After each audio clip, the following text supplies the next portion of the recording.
I like his plan, and I like his way of speaking, and I think he's going to keep his promises, his campaign promises.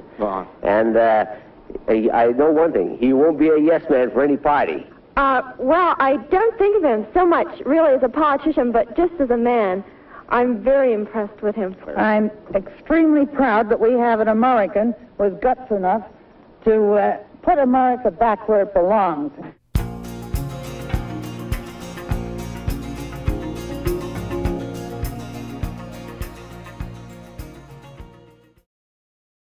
All of us paying our money in, paying our dollars into Social Security, when we get to the age to get it back, we're not going to get our dollar back.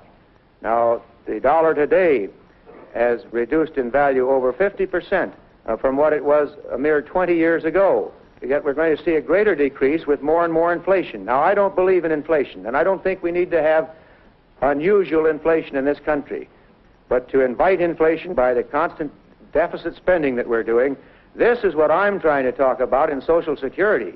I'm trying to get the older people and the younger people to realize that if this kind of wasteful expenditure continues in our government, that when it comes time for them to get their Social Security, they're not going to do too well. And I don't think you have to go further than to ask the recipient today of Social Security if they're living very high off the hog.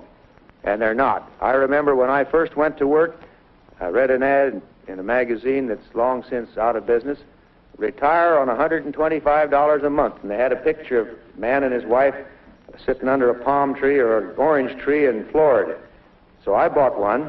It's all paid up, and when I get to be 65, I can retire on $125 a month. Trouble is, that won't even buy an orange tree.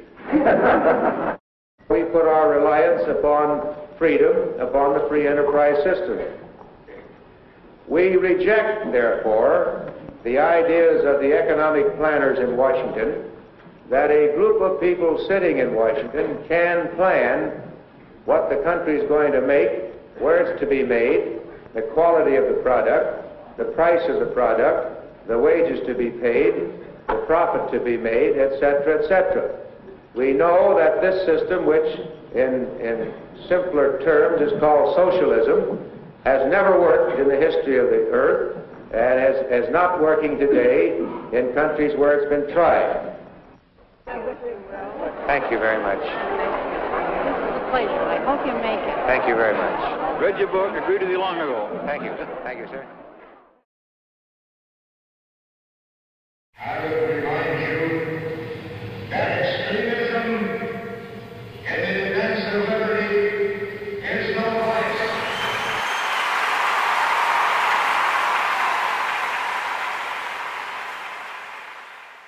I think this country has gone away from the principles on which it was founded, and I think he's the man that will bring us back to the days of free enterprise and the vigor and youth that this country had and the enthusiasm that the people had. As far as I'm concerned, he's the only man that should be president because he is the only man who stands for something. I think he's the first man to run for president that I've seen in the past 30 years that will stand on the principles of the founding fathers who wrote the federal Constitution.